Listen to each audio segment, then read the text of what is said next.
you were waiting for that big idea. And I think people get ideas all the time, but they don't necessarily jump on board and do something about it, you know? So yeah, good for you. What was that like for you to, there you were selling books and then you had this idea, this inspiration, and what was it like at the time?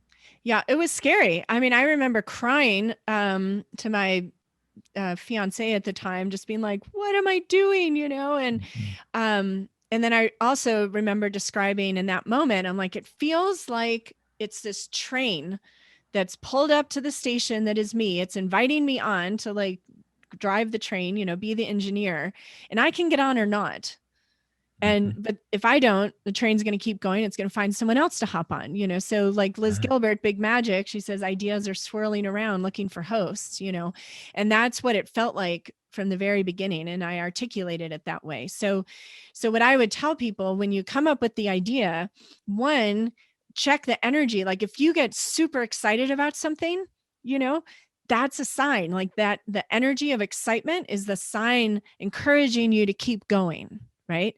So then the second step is just to open up, like in the next 24, 48 hours, see what comes up. Like if you start, you know, oh, I want to open an art center, you know, that's like the YMCA. In the next 24, 48 hours, if someone mentions art or learning how to paint or teach, you know, anything related to your idea, that's information, especially two, if things happen twice. And I use this all the time for so many different things.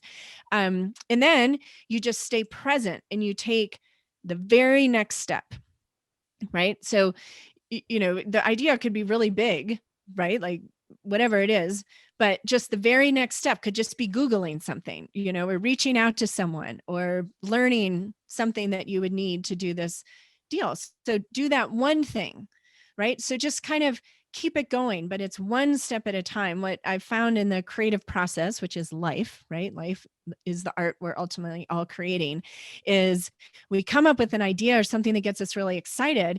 And really quickly, we go way ahead to the future result that we're hoping to get from it. And then there's such a expanse and so much unknown between where we are and that finished view that we stop ourselves before we even start because there's so much that's not clear.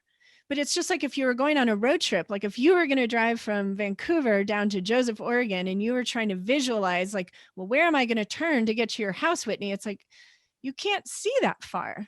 Like, you know, what's the highway you need to get on in Vancouver to get to my house? Do that first, right? The rest will follow. So we get way ahead of ourselves and we stop because of all the unknown in the future. But if we asked ourselves, what can I do right now that would get me just one step closer? There's always something we could do. So it's, you know, letting it evolve naturally.